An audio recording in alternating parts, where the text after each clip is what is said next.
I'm Cassandra, 34, and today is my sister Stephanie's baby shower at the Rosewood Gardens venue.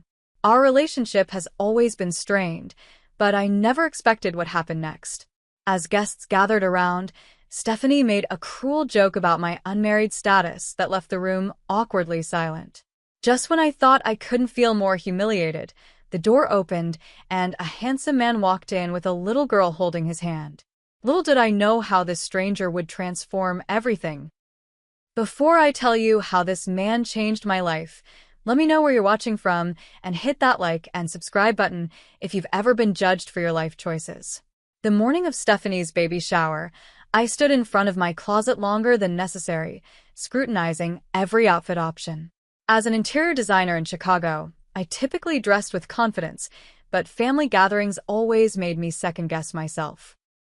I finally settled on a blush midi dress that was fashionable without being flashy. God forbid I outshine the mother-to-be. My apartment reflected my success, a spacious downtown loft with floor-to-ceiling windows overlooking the city skyline. I transformed it from a bare industrial space into a sophisticated home featured in several design magazines. This space represented everything I'd prioritized: my career, my independence, my vision. While my friends had been getting married and having children throughout their 20s and early 30s, I'd been building Cassie Anderson interiors from the ground up. It wasn't that I was opposed to marriage or family. I just hadn't met someone who made me want to rearrange my priorities. My last serious relationship ended 2 years ago when Brian issued an ultimatum about marriage that felt more like a deadline than a proposal. I chose myself instead. My phone buzzed with a text from Mom. "Don't forget to bring your gift. Stephanie's registered at 4 different stores." I glanced at the meticulously wrapped package on my counter, a high-end baby carrier that cost more than my first month's rent. Not that Stephanie would appreciate it. Nothing I did ever quite measured up in my family's eyes.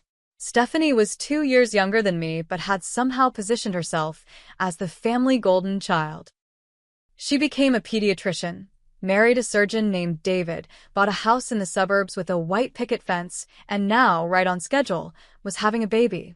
My parents never explicitly said they preferred her life choices to mine, but their constant questions about my dating life and pointed comments about my ticking clock made their feelings clear enough. I grabbed my keys and the gift, took one last look in the mirror, and gave myself a silent pep talk. 6 hours. You just need to survive 6 hours. The drive to Rosewood Gardens took 40 minutes, giving me plenty of time to rehearse responses to inevitable questions about my love life. I'm focusing on my business right now. The right person hasn't come along yet. I'm actually quite happy with my life as it is. All true statements, yet all would be received with pitying smiles and well-meaning but condescending advice. When I arrived, the venue looked like something straight out of a magazine. White roses and baby's breath arrangements adorned every surface. A "Welcome Baby James" banner hung across the entrance. Trust Stephanie to have the most Pinterest-perfect baby shower possible. I plastered on my best smile and walked inside, immediately spotting my mother directing the catering staff with military precision. She rushed over when she saw me, eyes immediately dropping to my gift. "Cassie, you're 15 minutes late. Everyone's already here." She adjusted my hair slightly, a habit from childhood that still irritated me. "Stephanie was asking about you." "Traffic," I lied, knowing full well I'd circled the block 3 times to delay my entrance. "The place looks beautiful, doesn't it?" Stephanie planned everything herself, even with her busy schedule at the hospital. Such an organized girl. The implication being, of course, that I was not. I nodded and scanned the room, counting at least 30 women chatting in small groups.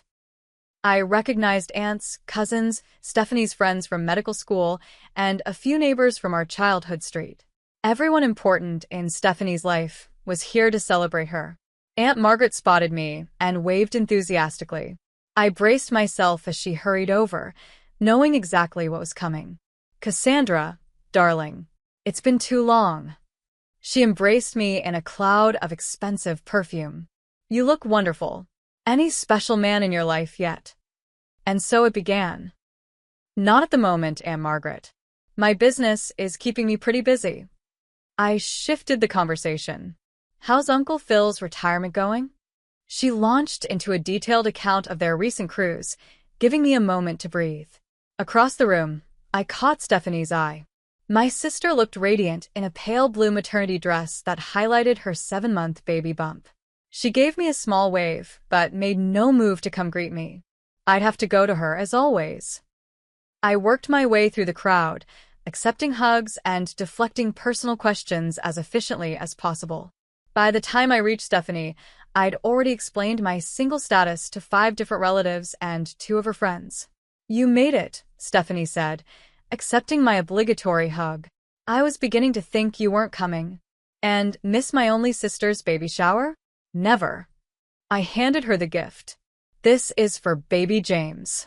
Thanks. You can put it on the table with the others. She gestured toward a table already overflowing with presents. Mom told me your business is doing well. That must keep you busy. The way she said busy made it sound like a consolation prize. It is. I just finished a project for that tech CEO who was featured in Forbes last month. I couldn't help the pride that crept into my voice. That's nice. Must be fulfilling to decorate other people's family homes. Before I could respond to the thinly veiled Barb, her friend Lisa called her away to meet someone's mother, leaving me standing alone with my gift still in hand. I placed it on the designated table and headed straight for the mimosa station. This was going to be a long afternoon. The first hour passed in a blur of baby shower games that felt designed to highlight my outsider status.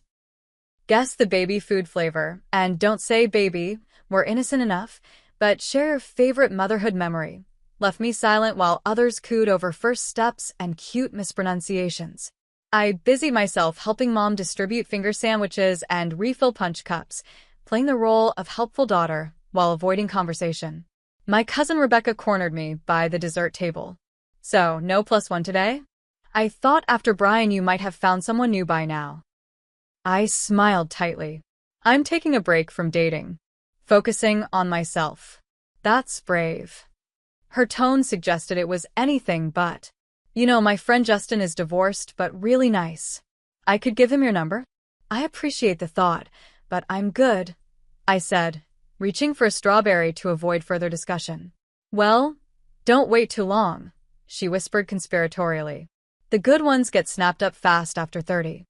I excused myself to the restroom, needing a moment alone. In the mirror, I looked exactly as I felt, slightly flushed, smile strained at the edges. I reapplied my lipstick and reminded myself that I had a beautiful life that I'd built entirely on my own terms. No matter what anyone in this room thought, I was proud of that. When I returned, it was time for Stephanie to open gifts. Everyone gathered in a circle around her chair, which had been decorated with blue and white streamers to resemble a throne. Mom appointed Lisa to record each gift for thank you notes, and the unwrapping began. Stephanie performed perfectly, gasping with appropriate levels of surprise and gratitude for each item. Oh, this is exactly what we wanted, she exclaimed over a set of organic cotton onesies. How did you know? She cooed about a baby monitor that was clearly on her registry. When she reached my gift, I felt an irrational nervousness. The baby carrier was top of the line, ergonomic and stylish, recommended by every parenting blog I'd frantically researched the night before. From Cassie, Stephanie announced, carefully removing the wrapping paper. She lifted the carrier out and examined it. Oh, it's nice. Just nice. Not exactly what she wanted. Not perfect. Just nice. It's the one that was featured in Parents magazine last month, I offered. Supposed to be the best for back support. I think I registered for a different one, but this is fine. Thanks. She set it aside and reached for the next gift, effectively dismissing my contribution. I felt my cheeks burning, but maintained my smile. Across the circle, Mom gave me a small shrug as if to say, "What did you expect?" After the gifts, it was time for toasts. Lisa, as the maid of honor at Stephanie's wedding and apparently the designated best friend for all life events, went first. She shared a touching story about Stephanie's journey to motherhood, her dedication to her pediatric patients, and how she would be the most amazing mom ever." Then my mother spoke, her voice thick with emotion about her first grandchild. She talked about how Stephanie had always been maternal, always known she wanted a family, always been responsible and nurturing. The room turned to me expectantly. As the sister, I was obviously next in line. I hadn't prepared anything, assuming I'd be able to fade into the background as usual. I clear my throat and raise my glass. To my little sister. You've always known exactly what you wanted and gone after it with determination. I know you'll bring that same dedication to motherhood. To Stephanie and baby James. Short but sincere. I thought I'd navigated the moment successfully until Stephanie took the microphone back. "Thanks, sis." She smiled, but it didn't reach her eyes. "You know, it's funny. Growing up, everyone always thought Cassie would be the first to get married and have kids because she's older. But here I am, beating her to the finish line." A ripple of awkward laughter spread through the room. "I guess some of us just had different priorities," she continued, patting her belly. "Though if you wait much longer, Cass, we might need to look into some fertility treatments for you. At least one of us managed to find a husband before her eggs dried up." The room went silent for a beat before a few uncomfortable chuckles broke out. Someone near the back gasped audibly. I stood frozen, champagne flute halfway to my lips, unable to process that my sister had just publicly mocked my unmarried, childless state at her own baby shower. My mother jumped in quickly. "Well, everyone has their own path. Who wants cake?" But the damage was done. I could feel eyes on me, some sympathetic, others amused, all seeing me as the pitiable older sister who couldn't secure a husband. My carefully constructed confidence crumbled in an instant. I set my glass down with trembling fingers and excused myself. "I need some air," I muttered to no one in particular, moving toward the garden doors as steadily as my wobbling legs would allow. Outside, the spring air was cool against my burning face. I found a stone bench partially hidden by a flowering cherry tree and sank onto it, finally allowing the tears to come.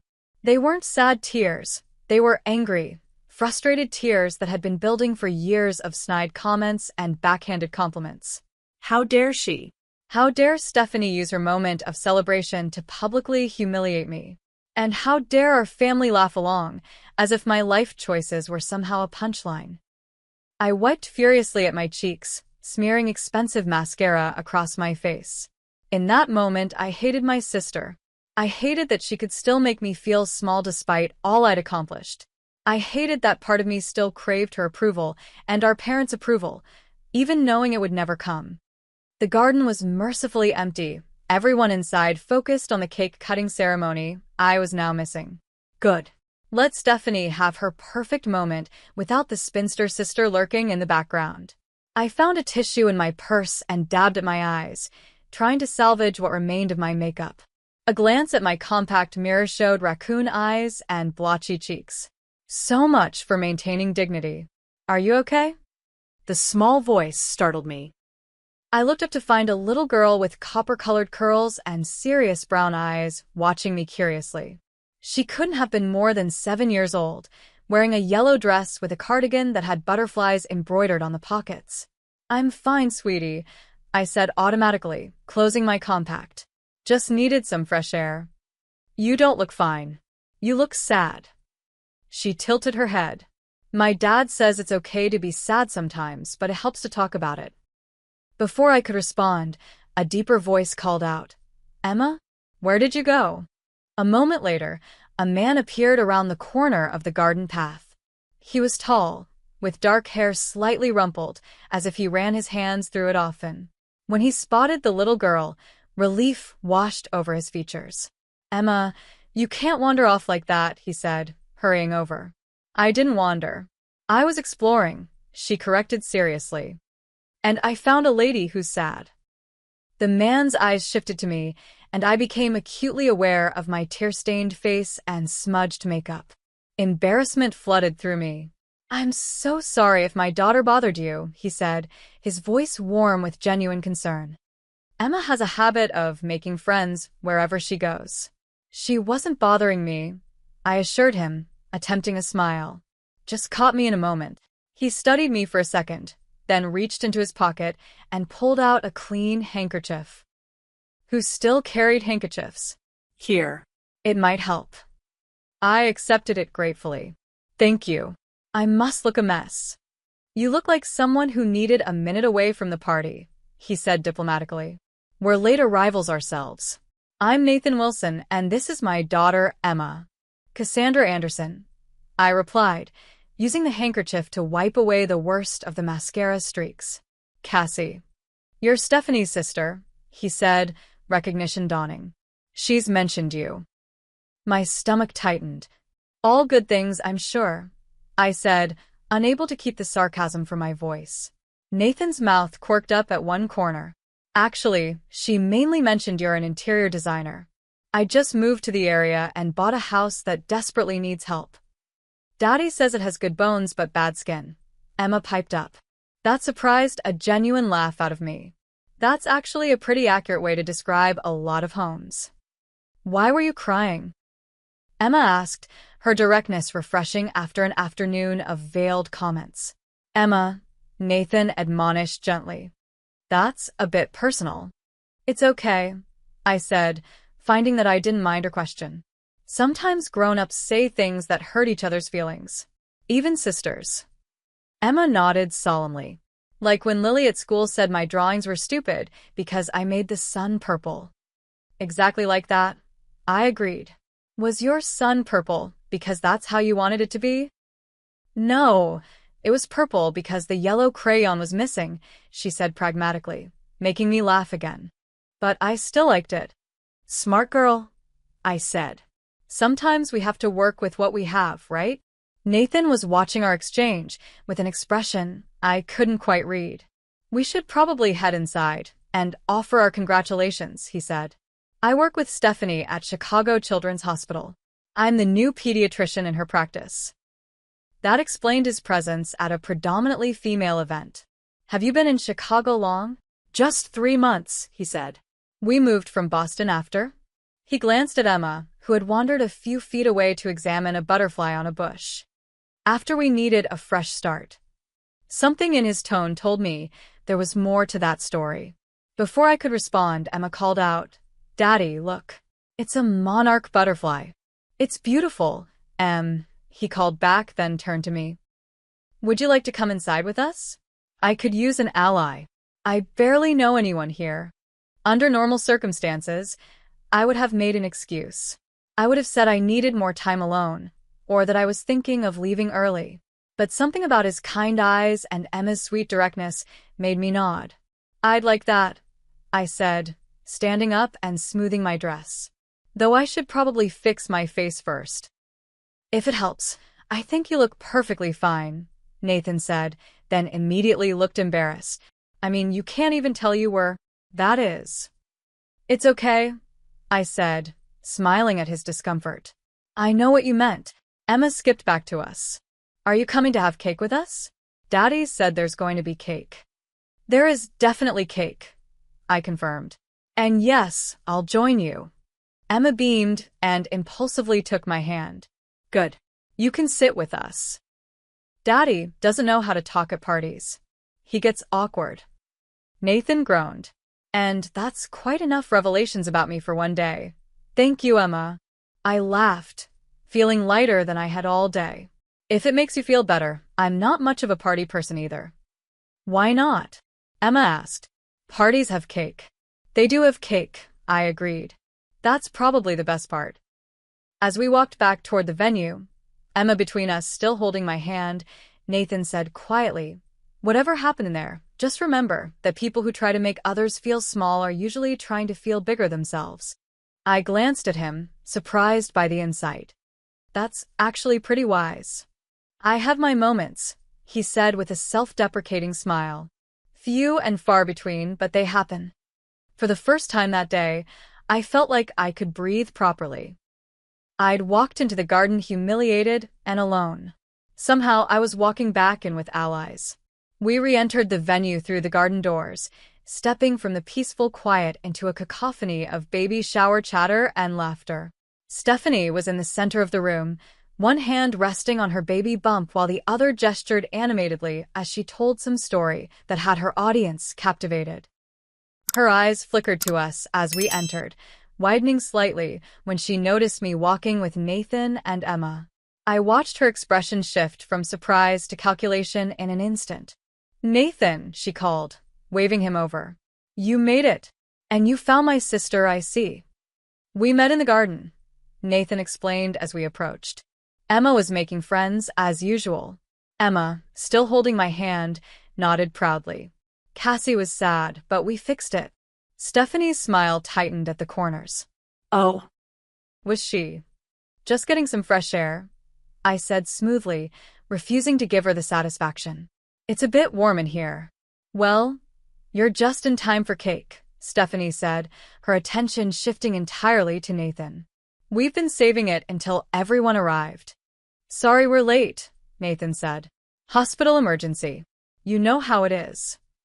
"Of course." Stephanie touched his arm familiarly. "I'm just glad you could make it. I've saved seats for you at the main table." I wasn't surprised when her gesture indicated only 2 chairs, for Nathan and Emma. I wasn't included in the invitation.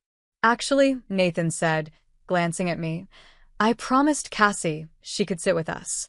Emma's already made friends with her." "I like her," Emma stated matter-of-factly. "She doesn't talk to me like I'm a baby." Stephanie's expression flickered between annoyance and the need to maintain her hostess composure. "Well, I'm sure we can squeeze in another chair," she said finally. As we moved toward the table, I noticed several of Stephanie's friends watching our interaction with interest. My sister had always been the center of attention, especially at social gatherings. Having the handsome new doctor's attention diverted to me was clearly an unexpected development. The cake was a masterpiece of baby blue fondant and delicate sugar decorations, a miniature cradle with a fondant baby nestled inside. "It's beautiful," I said sincerely. "Isn't it?" Stephanie preened. The bakery had a 6-month waiting list, but when I explained I was a doctor, they made an exception. I caught Nathan's eye, and he gave me a subtle, amused look that suggested he found her comment as unnecessarily boastful as I did. Mom appeared with a cake knife. "Stephanie, dear, everyone's waiting. Should we cut the cake now?" "Of course." Stephanie positioned herself perfectly for photos, gesturing for her husband David to join her. While everyone focused on the cake-cutting ceremony, Emma tugged on my sleeve. "Do you like butterflies?" she whispered. "I love butterflies," I whispered back. "Especially monarch butterflies like the one you found." She beamed. "Me too." "I have a whole book about them at home. Daddy got it for me from the library." "That sounds like a wonderful book." "You could come see it sometime," she suggested, with the easy openness of childhood. "We have a big backyard. Maybe butterflies will visit." Nathan, overhearing, looked momentarily embarrassed. "Emma, Ms. Anderson is probably very busy with her work." "It's Cassie," I corrected gently. "And I'm never too busy for butterflies." Emma looked triumphantly at her father. "See? "She can visit." Nathan's smile was apologetic but warm. "Maybe we should start with cake before planning social visits." As plates of cake were distributed, I found myself genuinely enjoying the moment. Emma chattered about her school, her new house, and how her dad couldn't cook anything except spaghetti and grilled cheese. Nathan occasionally tried to steer her away from revealing too many family secrets, which only made her stories more entertaining. Across the table, Stephanie watched our interaction with increasing irritation. When Emma accidentally knocked over her cup of punch, sending a stream of red liquid directly onto Stephanie's pale blue dress, the moment froze. "Oh my goodness!" Stephanie gasped, jumping up as the stain spread across her stomach. "I'm sorry." Emma's eyes widened in horror. Before Nathan could react, I was already grabbing napkins. "It's okay, Emma. Accidents happen. Stephanie, if you blot it quickly and run cold water over it, it won't set." "This dress is designer." Stephanie snapped, dabbing ineffectually at the spreading stain. "Then you definitely want to handle it correctly," I said calmly. "Do you have a change of clothes?" "In my overnight bag," she admitted grudgingly. "Perfect." Why don't you go change and I'll take care of this? I've removed wine stains from white couches before. Punch on polyester will be easy. Nathan was watching me with something like admiration as I efficiently cleaned up the spill and assured Emma that everything was fine. You handled that really well, he said quietly while Stephanie went to change clothes. I deal with panicked clients all the time, I shrugged. A little punch is nothing compared to the client who let their puppy loose on a brand new white carpet. Emma, recovered from her mortification, giggled. What happened to the puppy? The puppy was fine, I assured her. And eventually, so was the carpet. When Stephanie returned in a different dress, the gift-opening portion of the event continued. Nathan's gift was a handcrafted wooden music box that played a lullaby. It was Emma's when she was a baby, he explained. It always helped her sleep. Stephanie's expression softened genuinely for the first time that day. That's so thoughtful, Nathan. Thank you. I watched the interaction with curiosity. There was a story there, in the music box, in Nathan's decision to give away something so personal, in Emma's solemn nod of approval as her father presented it. As the party began winding down, I found myself reluctant to leave. Despite the humiliation earlier, the afternoon had taken an unexpected turn. I was helping collect discarded wrapping paper when Nathan approached again. Emma and I are heading out soon, he said. She has school tomorrow, and I have early rounds at the hospital. It was nice meeting you both, I said sincerely. Thanks for the rescue in the garden. Anytime. He hesitated, then added, I meant what I said about my house needing help. Would it be okay if I called you? Professionally, I mean. Before I could answer, Stephanie materialized beside us. Nathan, are you leaving? Let me walk you out. There's something I wanted to ask you about that patient case we discussed last week. She practically steered him away, leaving me standing alone with a handful of crumpled wrapping paper. I sighed and turned to find a trash bag, only to bump into Emma. Daddy likes you, she informed me matter-of-factly. He gets extra talkative when he likes someone. I couldn't help but smile. Is that so? She nodded seriously. He wrote your name on his hand, so he wouldn't forget it. He does that with important things. Before I could process this information, Emma skipped away to join her father at the door. As they left, Nathan turned and gave me a small wave. I waved back, feeling like a teenager with a crush instead of a grown woman in her 30s. I was helping Mom pack up the leftover food when Stephanie cornered me in the venue's small kitchen area. The last few guests had departed, and David was loading gifts into their SUV. What exactly was that about? Stephanie demanded, her voice low but sharp. I continued wrapping a plate of sandwiches in plastic wrap. What was what about? You know exactly what I'm talking about. Nathan Wilson is my colleague, Cassie. We work together every day. I set down the plate and faced her. And? We had a conversation. He seems nice. He is nice. And newly single after losing his wife. The last thing he needs is someone flirting with him at a baby shower of all places. The implication stung. I wasn't flirting with him. His daughter found me outside after your little joke humiliated me in front of everyone, and they were kind enough to make sure I was okay. Stephanie had the grace to look momentarily abashed, but it quickly hardened into defensiveness. It was just a joke, Cassie. You're so sensitive these days. A joke. I felt years of suppressed anger bubbling to the surface. You publicly mocked me for being unmarried and childless. You suggested I need fertility treatments. How exactly is that funny? Everyone laughed, she pointed out. They laughed because they were uncomfortable and didn't know what else to do. My voice had risen despite my efforts to stay calm. Do you have any idea how it feels to be constantly reminded that my life doesn't match your definition of success? Stephanie rolled her eyes. Oh, please. You've always acted like you're above it all with your fancy career and downtown apartment. Some of us wanted a family and a normal life. And you think I don't? You think I chose to be single at 34?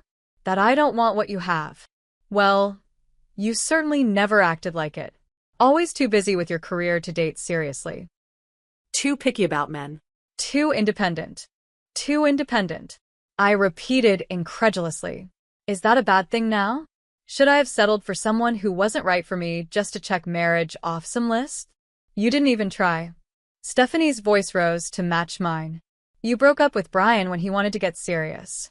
You work 60-hour weeks. You barely date.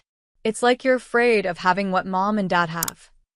What mom and dad have is not the only definition of happiness. I was practically shouting now. And for your information, Brian gave me an ultimatum. He didn't care what I wanted or needed.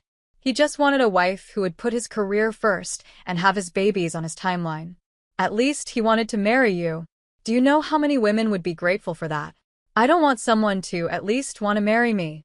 I want someone who loves me for who I am, not for who they can mold me into being. We were standing face to face now, years of resentment finally erupting to the surface. A throat clearing from the doorway made us both turn. Mom stood there, her expression a mixture of concern and disapproval. Girls, people can hear you in the main room. What on earth is going on? Stephanie immediately teared up, her hand going to her belly in a gesture that seemed calculated for maximum sympathy. Cassie's yelling at me at my own baby shower. The stress isn't good for the baby. I opened my mouth to protest the manipulation, but Mom was already moving to Stephanie's side. Cassandra, your sister is pregnant. Whatever this is about can surely wait for another time. It was so predictable it almost made me laugh. Of course. Stephanie's feelings always come first. Her achievements are always more important. Her life choices are always the right ones. That's not fair, Mom protested, but weakly. Isn't it? When was the last time either of you asked about my business without immediately changing the subject? When have you ever been as proud of my magazine feature as you were of Stephanie's medical school graduation? When have you ever defended me when relatives ask why I'm still single, instead of joining in the questioning? Mom looked genuinely startled. We're proud of you, Cassie. We've always been proud. No, you've always been concerned. Concerned that I'm not following the script. Concerned that I might end up alone. Concerned that I'm not like Stephanie. That's not true, Mom insisted, but her eyes didn't meet mine. It is true, Stephanie said unexpectedly. But it's because we worry about you. You're all alone in that apartment, working all the time. No partner to support you. I'm not alone. I have friends. I have colleagues. I have a life I built myself that I'm proud of. I took a deep breath. And I don't need your pity or your worry. I need your respect. Respect has to be earned, Stephanie shot back. And building a successful business from scratch doesn't earn it? Being financially independent doesn't earn it? Creating a life on my own terms doesn't earn it? What would earn your respect, Stephanie? Marrying the first man who asked? Having a baby because society says it's time? Stop it, both of you, Mom interjected. This is ridiculous. Your sisters. Family. Being family doesn't give her the right to humiliate me, I said quietly. And it doesn't give you the right to always take her side. Mom's face flushed. I don't always take her side. Name one time you didn't, I challenged. The silence that followed was answer enough. I think I should go, I said finally. Congratulations on the baby, Stephanie. I hope he grows up in a family that values individuality more than conformity. I walked out of the kitchen, passing David, who had clearly heard at least part of the argument. He had the grace to look uncomfortable. I grabbed my purse from where I'd left it and headed for the exit without looking back. Outside, the spring evening was cool and clear. I took a deep breath, feeling both drained and somehow lighter. After years of trying to earn approval I was never going to get, I'd finally stood up for myself and my choices. Cassie.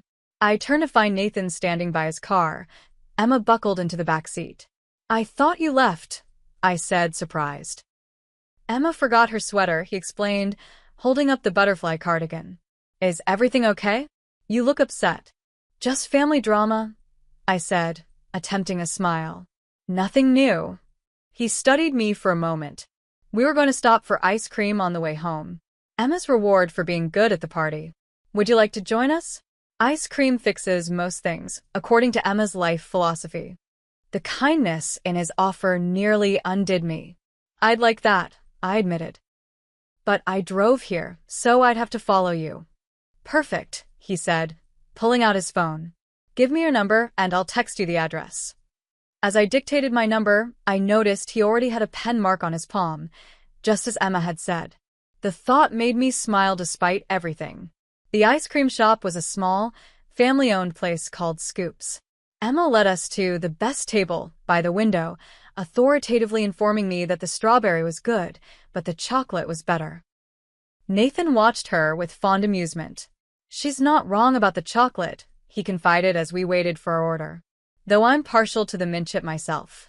Mint chocolate chip has always been my favorite too, I admitted. Emma wrinkled her nose. Mint tastes like toothpaste. The wisdom of children, Nathan laughed, cutting right to the heart of the matter.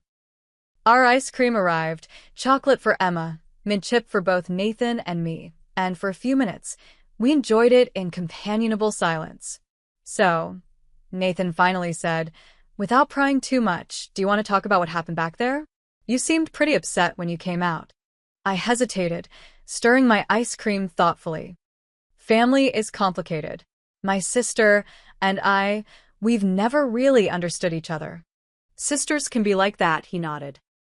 My brother and I are complete opposites too.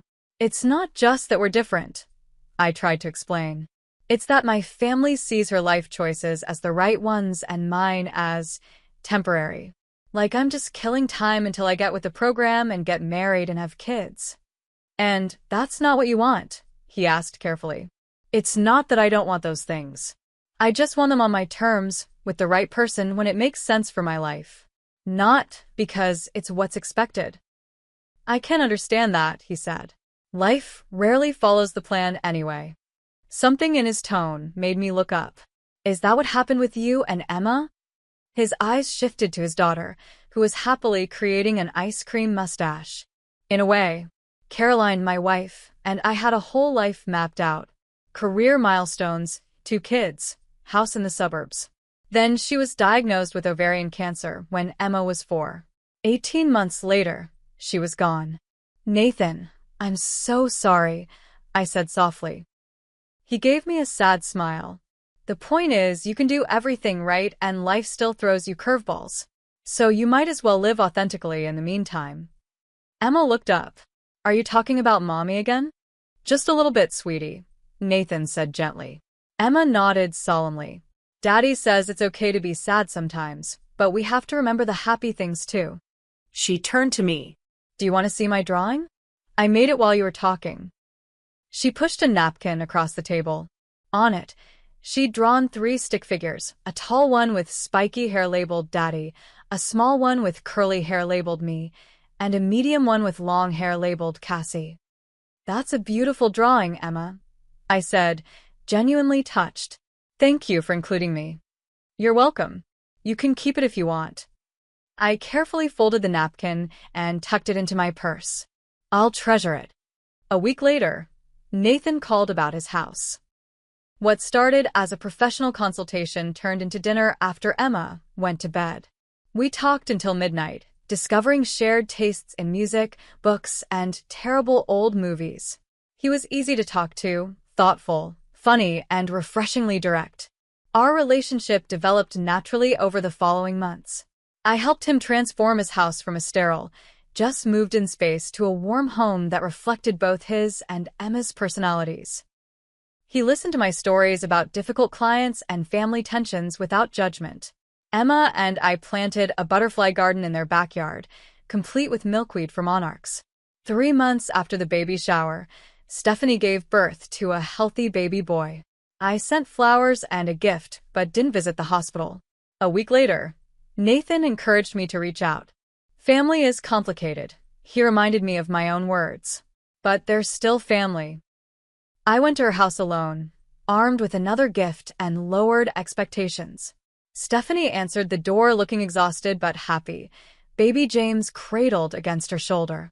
Cassie, she said, surprise evident in her voice. I didn't expect to see you. I can leave if it's a bad time, I offered. No, come in. She stepped back. James just ate, so he'll be good for a while. The visit was awkward at first, but as she placed James in my arms, something shifted. My nephew was tiny and perfect, his little hand wrapping around my finger with surprising strength. "He's beautiful, Steph," I said sincerely. "He is, isn't he?" Her face softened with love as she looked at her son. "It's harder than I expected. The sleepless nights, the constant worry. I thought because I'm a pediatrician, I'd have it all figured out." "No one has it all figured out," I said, thinking of Nathan's words about life and curveballs. "I'm sorry about what I said at the shower," Stephanie said suddenly. "It was cruel and unnecessary. I was jealous." "Jealous? Of what?"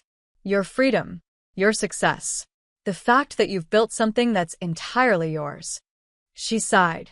"Don't get me wrong, I love David and I wanted this baby more than anything. But sometimes I look at your life and wonder what it would be like to answer only to myself."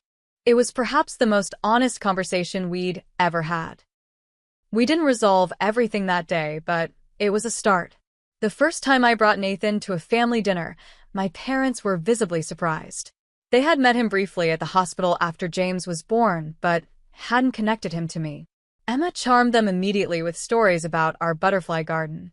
"So, how did you two meet?" Dad asked over dessert. "At Stephanie's baby shower," Nathan answered. "Emma found Cassie in the garden and decided we should be friends."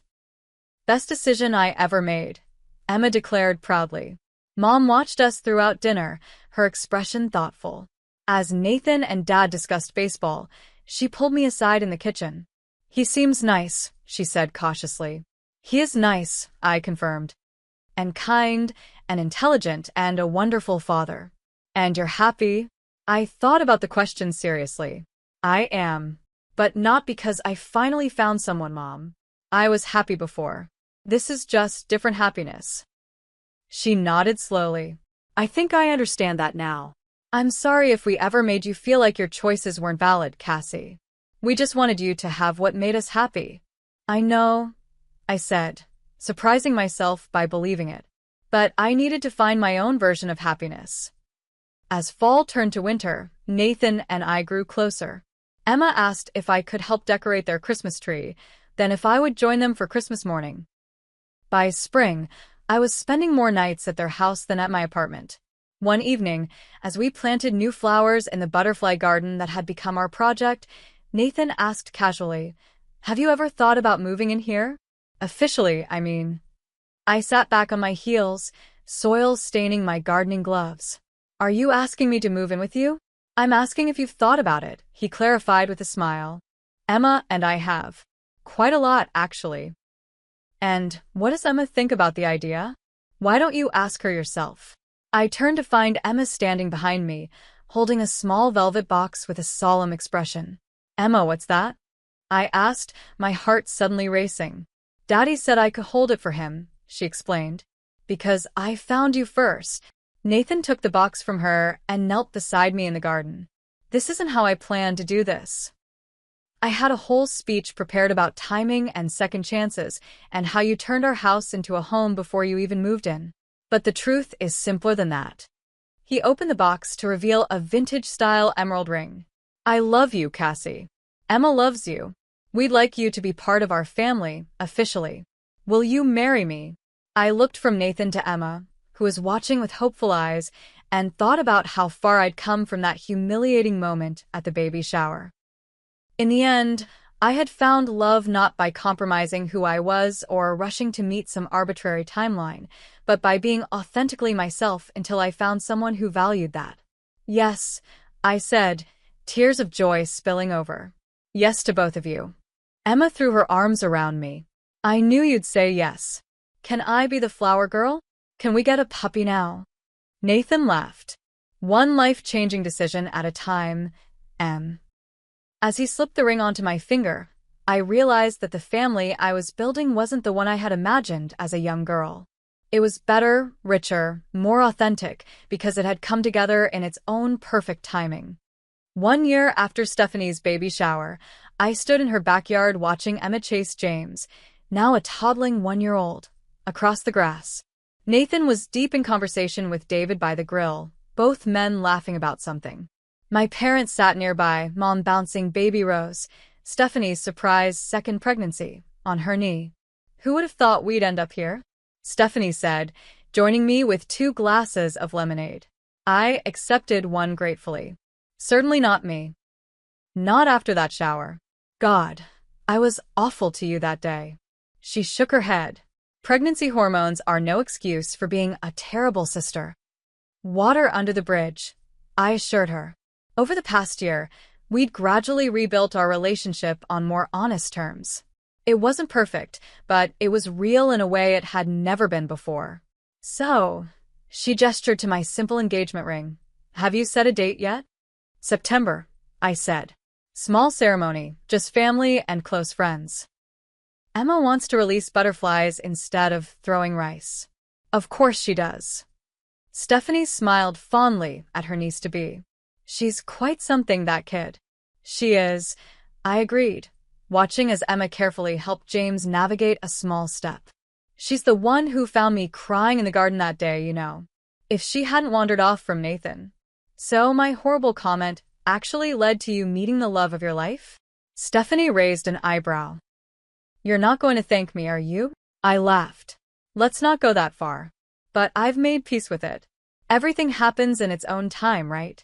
The past year had been one of profound change and growth. Nathan, Emma, and I had created our own family unit, one built on mutual respect and understanding. My design business had expanded, and I'd hired 2 assistants to help manage the workload.